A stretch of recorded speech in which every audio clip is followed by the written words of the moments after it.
This is not a book about books. This is a book about people. This is a book about the living, breathing creatures in the world around us who need our love. This is a book about how books can bring people together and how that bond can last a lifetime. There are no in-depth discussions of symbolism. No characters are painstakingly analyzed. And no one stops what they are doing to ponder the meaning of a line or phrase while riding a roller coaster, eating a sandwich, or dancing to a swing band. My father and I did these things, and perhaps they could have made for a good book. But it is not this book. This book is about the act of reading and the time spent doing it. This is about the 3,218 nights my father and I spent reading anything and everything we could find. The books are important, but the conversations they started and the bonds they created are what really matter. The titles may be familiar. The conversations may remind you of your own. For many of you, this could be a trip down memory lane. But if you haven't read a single book that we read, or you tend to fall asleep before you can finish a chapter, even if you've never been read to and never read to another person, this book is for you, too. When I remember the promise I made to and with my father, the books are key players. But the star was, and always will be, the man who read them and the devotion he showed to me by reading them aloud. This is about the quilt of our lives and all the patches, some tattered, some vibrant, woven together by the books we read. This book is about remembering what you were reading when your sister moved away, but also remembering what that last hug felt like. This book is about remembering the words on the pages, but never forgetting whose head was on your shoulder while you read them. This book is about growth and change and fear and hope and triumph and, yes, books. It's about all of those things because reading never is and never can be just about the characters and the plots. Reading to someone is an act of love. This book is, above all else, a love story.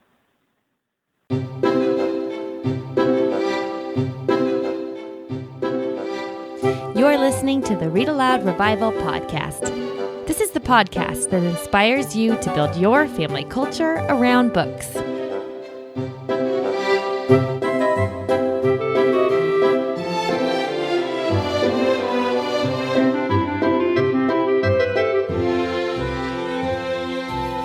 I am so excited about today's podcast. I can barely stand it. If you read my blog at amongstlovelythings.com or follow me on Facebook or Twitter, you may have seen my recent gushing about Alice Ozma's fantastic book, The Reading Promise, My Father and the Books We Shared. This book is amazing. It's a memoir of what Alice and her father call the reading streak. But really, it's not a book about books. It's a book about the incredible relationship Alice and her father forged over a habit of reading aloud day in and day out without missing a single day for 8 years. This is the book. I can honestly say I haven't read anything that better articulates the hunch I've had that books are the currency of really deep and meaningful relationships, and that sharing a book really uniquely weaves together hearts in a way that can't be replicated. So it's the book I'm going to be giving away as gifts and sharing with absolutely everyone I meet. And I am super excited because Alice is here with me today to talk about her book, about the way reading aloud forged a bond between herself and her father that was far more than a daily literary habit, and about how her father's act of reading aloud made her into who she is today. Alice, welcome to the show. I'm so excited to chat with you. Oh, thank you so much for having me. Gosh, that gushing, you really set me up here. Now I feel like I have to live up to these expectations.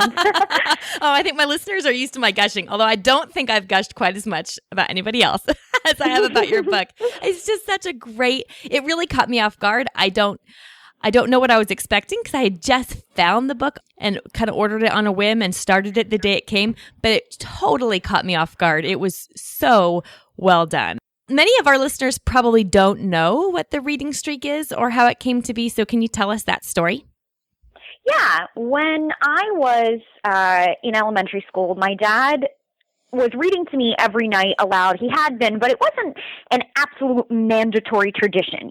Sometimes something came up, someone was sick, we were out late, and sometimes on those nights we didn't read. But as I started getting a little older, my dad recalled that my sister, who is 7.5 years older than I am, when she was about the age that I was at the time we started this, she had said, "Dad, I don't want you to read aloud to me anymore. I'll take it from here. I can read to myself." And that had been really hard for him. That was a difficult transition. So when I started approaching that fourth grade-ish age where, you kind of want to do it yourself, he was afraid of what he thought was inevitable, that I would say, "I want to take it from here." So in order to avoid that, he said, "I have an idea. Let's read for 100 nights in a row and see if we can do it without missing a night." And I said, "Sure." And we did it. And then we said, "Let's read for 1,000 nights in a row." And we did that too. And then finally we kind of just said, let's read until something gets in our way and we have to stop for one reason or another. And the thing that ended up getting in our way was 3,218 nights later, my first day of college. So we read from elementary school to my first day of college without missing a night, which was a pretty long time and a really incredible thing, I think, for both of us. Yeah, that's so awesome. So did you find that the momentum was, you didn't want to break the chain or, break the streak, so the momentum kept you going a lot of times when it would have been really easy to say, "Oh, not tonight, we've got too much going on," or... Yeah, and I think it was partly that, and I think it was also... My dad is a very passionate person, but it's kind of sometimes seemingly random to me what he's passionate about, but I had never seen him so passionate about something. Once he had latched onto this idea that we were never going to miss a night, he was so excited and he was just unstoppable, and it really made it so that any time that it was even mildly, inconvenient for me, which it rarely was, but there's teenage years that did happen where it was kind of tough to get back in time, but even on those nights, I really didn't want to disappoint him. I knew how excited he was, and I just kind of built off of that excitement myself, and it made it a lot easier for both of us because I think we were cheerleading for each other. Okay, right. So then the rules for the reading streak were pretty simple, right? I think you said they were that your dad had to read to you for at least 10 minutes per night, every night, before midnight with no exceptions. Is that right? Yes. Okay. Yes. And we would sometimes read, it really depended on where we were. And so there were those occasions where we were kind of stuck and we needed to read whatever we had. My dad and I, we live just outside of Philadelphia, and we are Phillies season ticket holders. And at one point during the streak, the Phillies were having a really hot season, and we were at a game that was pretty important, and we didn't want to go home, but it was clear the game was going to go past midnight, and he pulled out the program for the game and started reading to me about the players. And we sat there. I'm a high school student. We're sitting in a Phillies game. He's just reading to me. Cole Hamels was born in, going on. And everyone around us is trying to pay attention to the game. And here we are reading in the middle of the 7th inning. But those things happen. Oh, that's awesome. I just love the picture of that. Yeah. There were a lot of those kind of strange moments of, people would look around and be very surprised that we were reading where we were reading. But when you have to get it in before midnight, sometimes you got to do what you got to do. Yeah, right. Well, and then I think in our culture, or just sort of in general, people realize, you read to small children because they can't read to themselves, but reading to older children who can read to themselves is pretty countercultural. So did you experience any discomfort from your friends or anybody else who knew what was going on, who maybe didn't understand what was happening there? I don't know. That's a really good question. I don't know if discomfort would be the word, and I don't know if friends would be the word. I mean, I think that my friends and the people that I chose to really let close into my life completely understood it. Okay. Partly because it really outlived them. The friends that I made in middle school, this already existed when I met them. So that it wasn't a new thing. It was something that came with the package, so to speak. If you want to be friends with me, you accept this. But my close friends were totally understanding and fine with it. I have these really vivid memories still. They're still extremely clear to me when I'd be out with my friends, and I didn't have a curfew because I was a really good kid, so there was really nothing I was doing that needed a curfew. But sometimes we'd be having a board game night or something, and I'd say, oh, I got to get read to. And so we'd all, like a group of 6 of us, would pile into somebody's car. We'd drive back to my house. My dad would hear us come in. He'd come down, offer everybody soda, whatever.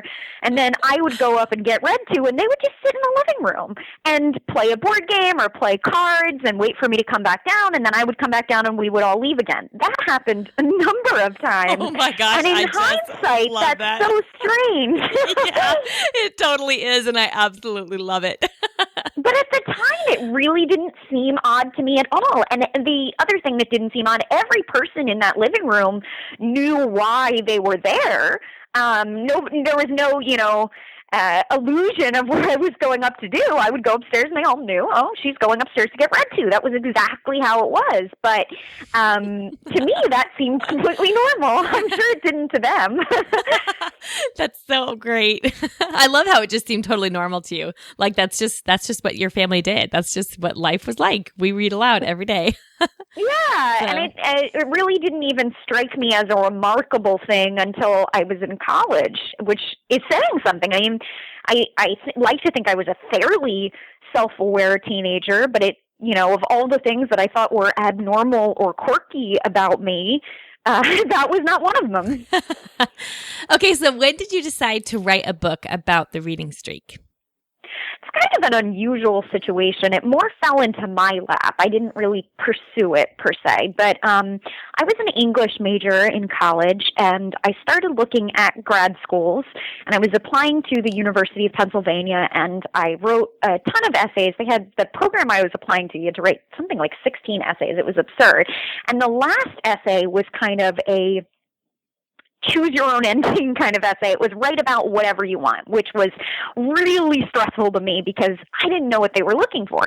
So initially, I was going to write about the time I met an astronaut, which was actually a really great story. But I said, you know what? I'm going to write about my reading streak with my dad because, and this is my logic, if nothing else, this is a really strange story. And if it's a really strange story, they're going to think I'm really strange. And if they think I'm really strange, they're going to want to meet me in person. So I'm going to get an interview. And if I get an interview, I can take it from there. That was my whole logic. So it was a bit unusual. So I wrote this essay along with the other ones, and I sent it to the head of my English department. I went to Rowan University in South Jersey, and I sent it to the head of the English department to proofread for me. And she said, these are great, fantastic. This last essay, this one about your dad, is really interesting. Do you mind if I send it to the head of PR at Rowan? And I said, absolutely, but I don't know why. So she sent it. And I went for an interview with the head of PR who thought she was going to include something about this in a newsletter for Father's Day. And so she was interviewing me, and about 2 hours later she said, I have way too much to put in a newsletter. Do you mind if I send a pitch about this to the New York Times? And my reaction was something like, oh, you can do whatever you want, crazy lady. They're not going to look at it. And she sent it, and then something really fast, like a week later, I got a call from the New York Times saying, do you want us to interview you and talk about the streak? And I remembered, through this whole process, I'm telling it as kind of a long story, but my point is at no point did I realize what a big deal this was. So the New York Times called me and said, can we come interview you? And they gave me a time. And I said, oh, no, I have class at that time, so this just won't work. I didn't even come back to them with another time. But we ended up being interviewed. They ran a piece in the New York Times, and the Sunday that the piece, or actually, this is a funny side note, the night before the piece came out, Saturday night, we had seen it in advance, and I said to my dad, wouldn't it be funny, we're going to bed, and I said, wouldn't it be funny if we woke up tomorrow and our lives from that point on were totally different? And he laughed and said something totally dismissive. And then the next day I woke up at maybe 7:30, my phone was ringing, and it was the first of dozens of calls I got saying, do you want to write a book about this? It was the first person to call was an agent, and then there were editors and all kinds of people who were saying, hey, what do you think about writing a book? And initially, I think I kind of resisted because that's a big, scary thing to think about. And I was a senior in college, and it was also the week of my finals, and I had a cold. So I was kind of not paying attention to it. And then finally they, I guess, wore me down. And so the article came out on a Sunday, and not the next Monday, not the day after, but a week and a day later, I had my agent and my book contract, and I had signed my contract. It was a matter of 8 days. Oh my goodness, what a whirlwind. That had to have completely caught you by surprise. Well, I'm really surprised because your writing is really spectacular. So the fact that you weren't pursuing something with it sort of floors me. That is amazing. Well, I was an English major, so I was writing, and it was an odd kind of, writing has been one of those things that keeps falling in my lap throughout my life, because when I was in high school, I won 2 national writing contests, and in both cases, I was essentially doing it for the money. I just needed, like, scholarship money, so I entered one, and I won $1,000, and I was like, well, this is an interesting way to pay for college, so I Googled something like, biggest scholarship prize essay contest, and found Newsweek does one. And I found the Newsweek one, and I entered that, and I won that. And I was like, okay, this is how I'm going to pay for college. So I had been writing, but I wasn't pursuing it as a career. Wow. Okay. Well, when a calling falls into your lap like that, you got to go with it. Yeah, exactly. Okay. So let's talk a little bit about your childhood, which was not easy. You don't come right out and say that in the book, but the heart-wrenching story of your mom leaving pulled on every single one of my heartstrings. I was crying when I read that part of your book. Oh, no, don't cry. Oh, gosh. But I think what amazed me is how the simple act of reading aloud to you for 10 minutes a day had this really healing effect. And anyway, from my perspective as a reader, it seemed like your dad sort of metaphorically cradled you in his arms when he read to you. It was like how he carried you through that rough time. And so, a good illustration of this is when you talk about your 100-day mark in the book. You say when you first achieved that first milestone of your reading streak, the two of you decided to celebrate at Flicks, which just, like, tell me about that. Tell our listeners about that, because I love that.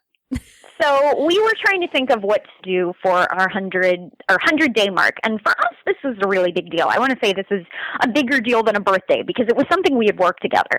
But growing up, money was very tight. I mean, as an example, when my sister got accepted to Yale and it was this dream come true for her, we got a medium Papa John's pizza with 1 topping. I mean, that was like the big celebration.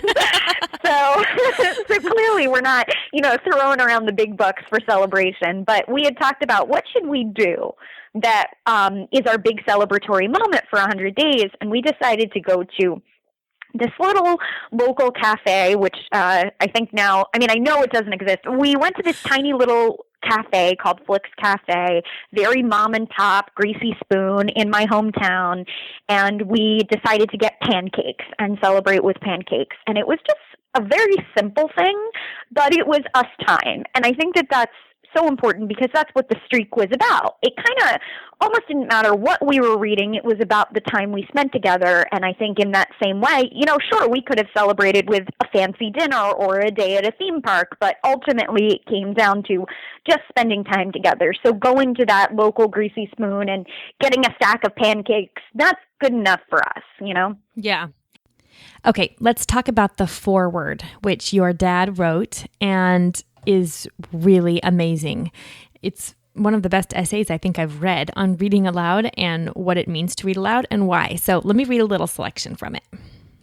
If you have been read to as a child, you are much more likely to read to your own children when they come along. Create a family tradition that can be passed on. The greatest gift you can bestow upon your children is your time and undivided attention. As the years advance, you may reflect upon your life and see that in some areas, you have regrets about what you took to be a priority. No one will ever say, no matter how good a parent he or she was, I think I spent too much time with my children when they were young. I underlined this there's 3 lines underneath it because I thought, oh my goodness, that's right. I think as a parent, and I have 6 kids, I think, wow, there's so many, different things clamoring for our attention, and we get our priorities kind of mixed up, and we get distracted by just the daily stuff, but to think about how you'll never say, I wish I hadn't read to my child as much as I did. That's never something anyone would say. So that was really, I think that was a unique thing to think about.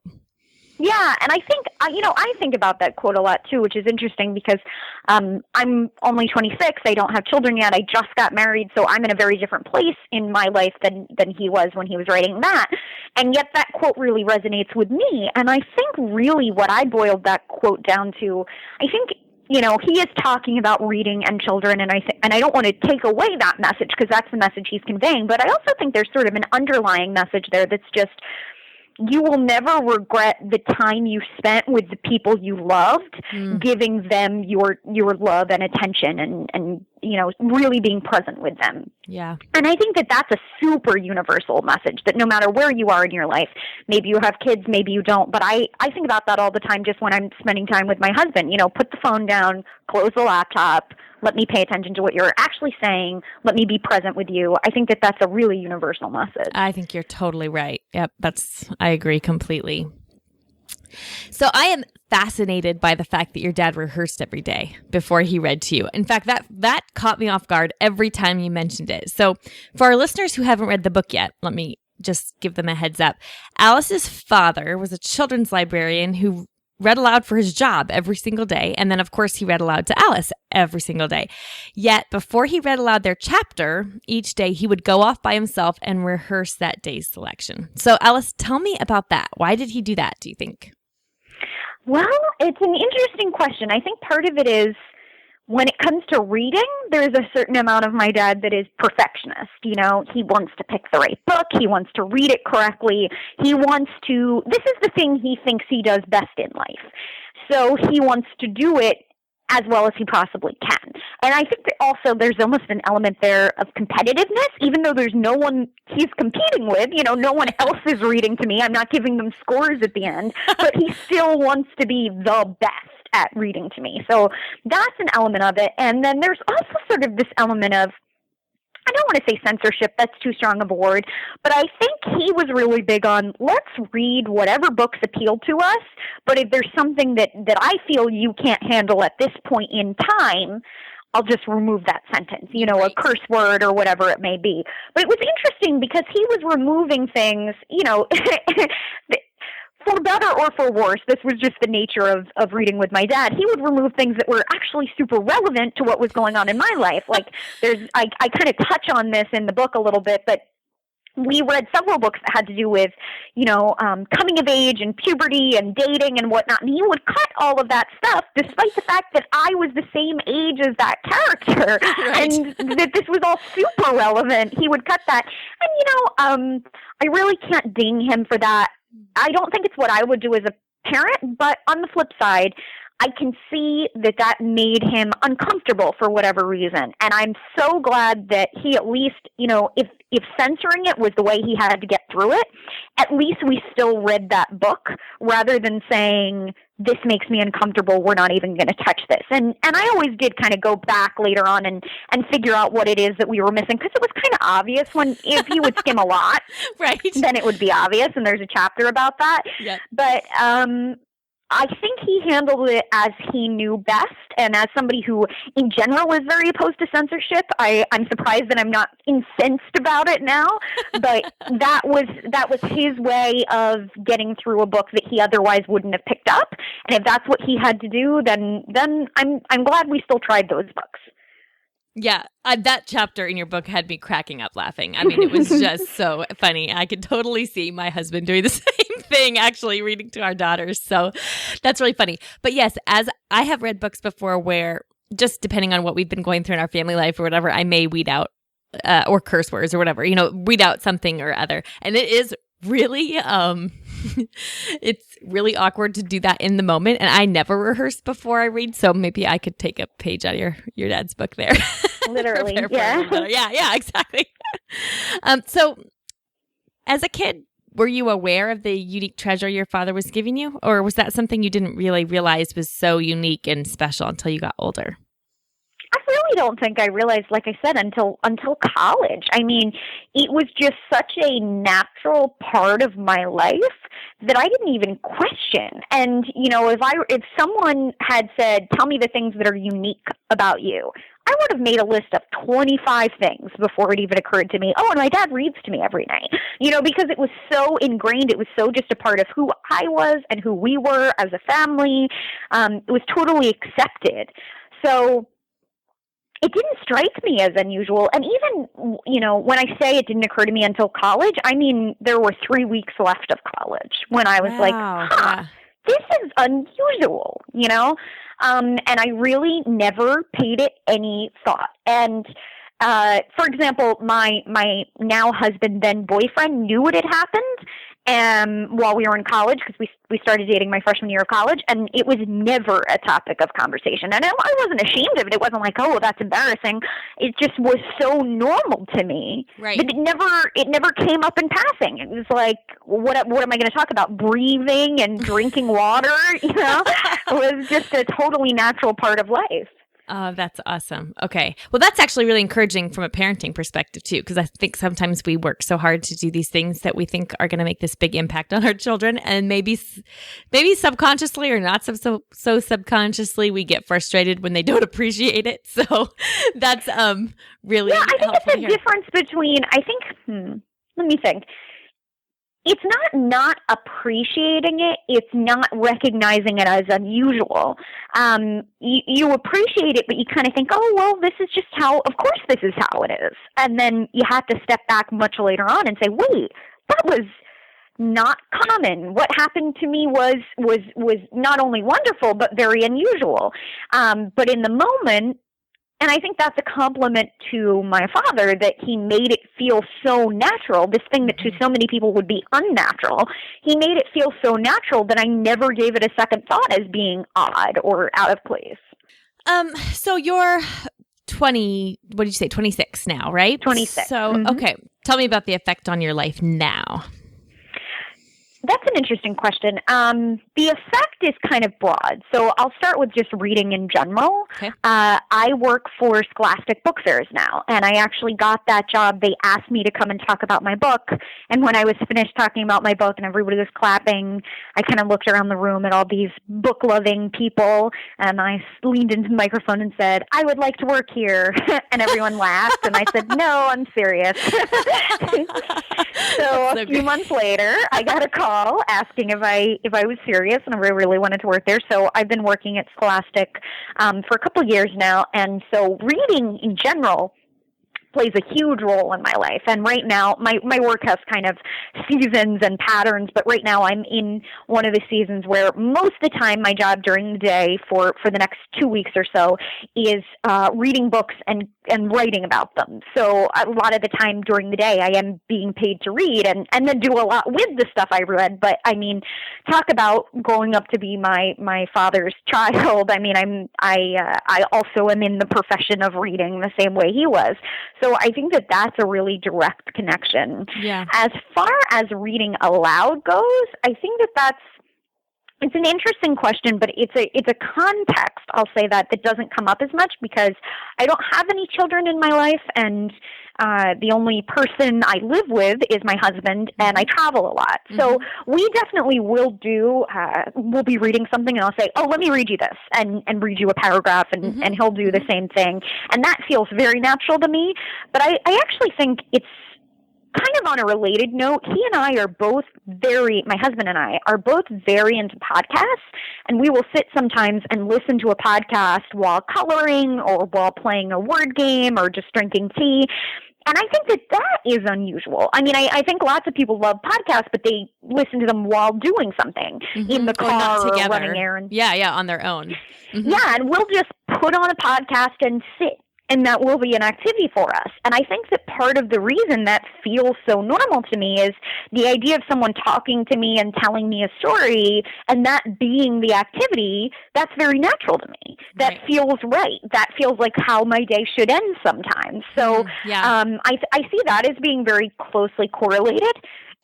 Talk to the parent who says, I believe in reading aloud, but I struggle to make it a priority like I know I should. What would you say to him or her?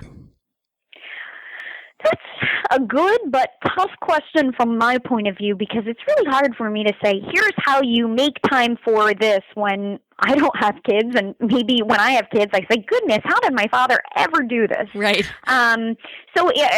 Whenever I do a lot of speaking at schools and libraries and whatnot, and those are always a blast. But when a topic like this comes up, I'm always very cautious in how I talk about it, because I don't want to sound judgmental or preachy, because I have not been in that situation. I truly do not know what it's like to have all of those demands on your time and be raising a kid. But what I will say is, I think that in life, we make time for the things that are important to us. And on the flip side of that, we also make time for things that aren't important to us, but just kind of accidentally happen. So what I usually say is, look for the bits of time during your day that, gosh, I wish I wasn't spending my time that way. A couple nights ago, I just sat there and looked for the lids for all of our Tupperware and then stacked them by size. And I was like, there is no reason I need to be doing this. It doesn't even make me feel better. This is just me being anal, just there's absolutely no purpose for this. Or my husband is always going through and updating all of his apps. And I'm like, I'm sure that's great that your phone is updated. But my point is, I think that there are focus less on, what is that thing you're going to give up? Like, I think a lot of people say, oh, but that means I'm going to have to give up work time, or that means I'm going to have to give up cooking for dinner. Right. And that's not it. Look at those things that, you wish you weren't doing with your time. And then maybe make a mental note, hey, the next time I go to reach for my phone and update my apps, or the next time I find myself wandering around my kitchen organizing things that are already organized, I'm going to stop myself and I'm going to do this instead. I think that that's a healthier way to look at it, because if you try to replace reading, if you use reading to replace something that is important that you do, you shouldn't read instead of exercising or instead of answering a really important work email. If it needs to be done, get it done. But I know, at least in my day, there are plenty of things I'm doing that don't need to be done. So I think that finding a way to replace those things would be pretty beneficial. Well, I know that when I became more intentional about just noticing how often I click on the email app on my phone, that I had no idea how much time I was spending just clicking and scrolling. And it just seems like, it just takes 10 seconds. But yeah, if you do that enough times during the day, especially if you click on any of those emails, I mean, really, if I sat down and looked at my email, responded it at one time, and then all those other times that I'm tempted to check it during the day, if I put those together, I know I'd have more than 10 minutes, so I could use, it's just about, being more intentional with the time that we're wasting, I guess, is what you're saying. Absolutely. You said it better than I did. Intentional. I'm going to steal that for future speeches. Okay. So this is going to be the toughest question I've asked yet, but if you could only keep 3 books from that reading streak, which would they be? Of all those fabulous books on the list, which do you think had maybe the most tremendous impact on you, or were the most enjoyable, or? Interesting. Okay. I actually have a bookshelf of my favorites, and I'm sitting in front of it. Oh, perfect. So I'm looking at it as I'm talking. That's a good question. Great Expectations immediately comes to mind. And as I'm looking at this bookshelf, I have to tell you about this bookshelf. This was a gift from my husband, who was my boyfriend at the time. When my book came out, he went behind my back, and each of my chapters in my book starts with a sentence from a book that we read together. So there's, however, 26 chapters, let's say there's 26 books referenced. And he reached out to people who were important to me and had them buy each of them one book that started those chapters, and then write why they picked it and a special message to me. So this is like the most beautiful gift I've ever received. Oh, and so my now goodness. I'm sitting here looking at these books, and they're inscribed from everyone from the person who directed my plays in 7th grade to one of my former teachers. I mean, and some of these people have since passed away. I mean, it's just an incredible gift of love and reading, which seems to be a theme in my life. But Great Expectations comes to mind because I think that that's the type of book that initially sounds really daunting. We read it when I was in high school, and you think, there's no way I'm actually going to like Great Expectations. I mean, we'll get through it, but am I going to like it? And we loved it. I mean, and we reference it all the time. And I remember that there were passages where my dad would have to, like, lean the book down on his chest because we were both in tears laughing. I mean, just hysterical laughter. Wow. And so being that surprised by a book was just incredibly pleasant. And so anytime there's a book where I say, that looks a little intimidating, I don't know if that's for me, I just tell myself, well, it could be another Great Expectations, where it ends up being a story that sticks with you forever and that you love much more than you ever could have anticipated. So that immediately comes to mind. I'm also looking, actually, the book directly next to it on my bookshelf is Each Little Bird That Sings, which is by Deborah Wiles. Deborah Wiles is a fantastic writer in general, and we read a few books by her, but this book comes to mind because I've had a number of these relationships, but she's very particular. We read this book, and then I was being interviewed on NPR when the book first came out, and Scott Simon, we were on Weekend Edition, Scott Simon asked me what books came to mind, and I said Each Little Bird That Sings. And a couple weeks later, I got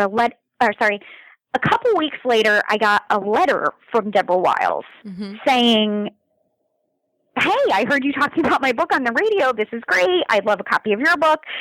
And we ended up developing a kind of a friendship, and I see her all the time at conferences, and at this point she's met my dad, and, you know, we always go up and give each other a great big hug, and it's just really interesting to be writing about these books and then suddenly know these people. I mean, I've developed friendships with a lot of these people, and she's a really big deal author.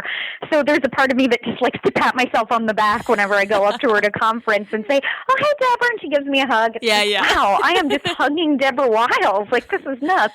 And then, third book, that's really tough. I guess I have to pick, and there are a lot of ones that are fighting for my attention here because there's ones that represent things to us, but I have to pick, there's a book called When Zachary Beaver Came to Town, and I'm picking that because it was my dad's favorite, and it was so, like, what's the word I'm looking for? I get kind of emotional when I think about this.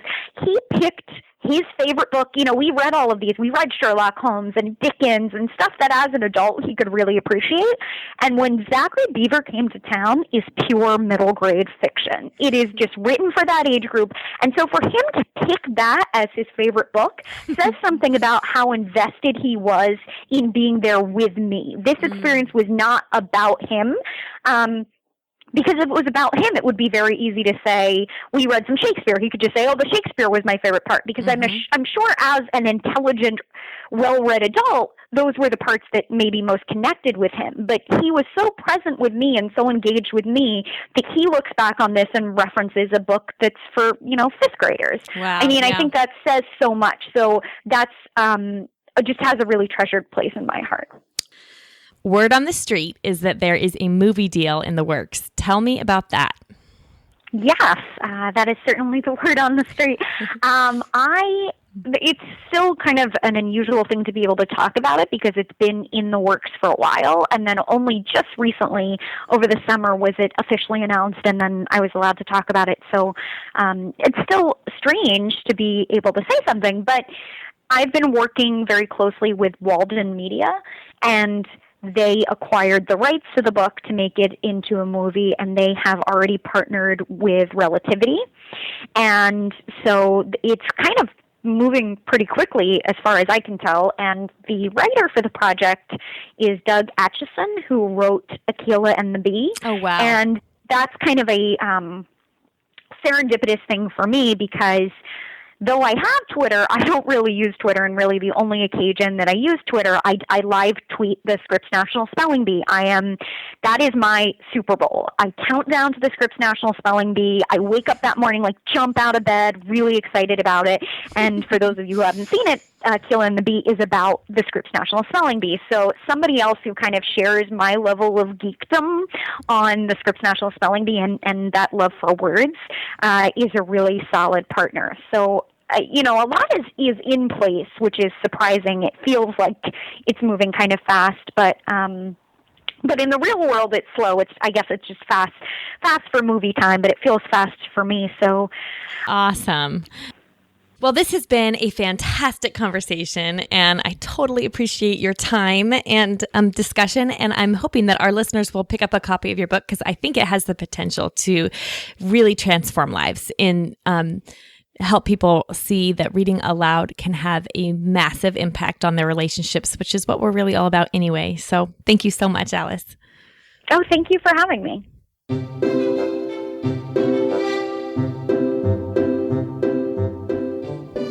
Now it's time for Let the Kids Speak. This is my favorite part of the podcast, where kids tell us about their favorite stories that have been read aloud to them.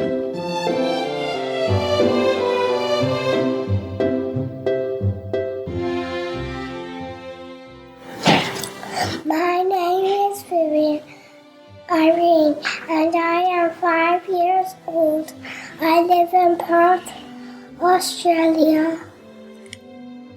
I like blueberries for sale because sometimes the little boy and the bear eat out of mother's pail, and also because the little boy sometimes eats his blueberries without putting them in his pail.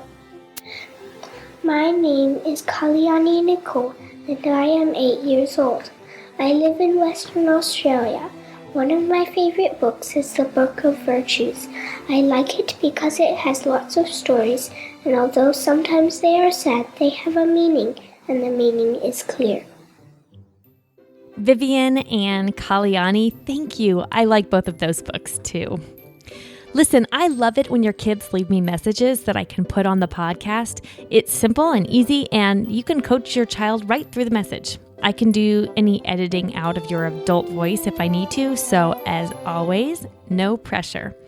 Actually, Vivian and Kalyani's mom, Elisa, left me this message about the Let the Kids Speak portion of the podcast. Hi, Sarah. This is Elisa. I appreciate this because it's sort of like a little book report for my young children. We read all the time, and it's fun to hear just a little insight into why they like the different books. Okay, I hope you have a great day, Sarah. Thanks. Bye. I'd love to hear from your kids, and shoot, I'd love to hear from you too. So if you have anything you'd like to say about the podcast, leave me a message. Just head to readaloudrevival.com and click the orange button. It can't get any easier than that. As always, show notes for this episode and for all of the episodes of the podcast can be found at readaloudrevival.com. I love it when you leave comments and notes for me there or in the reviews on iTunes. Thank you so much to all of you who do that for me. It is very encouraging for me to read those. Okay, that's it for today. Make sure you get yourself a copy of The Reading Promise. You'll be glad you did. And if you'd like to find out more about Alice and her work, you can head to her book's website at makeareadingpromise.com. Until next time, go build your family culture around books.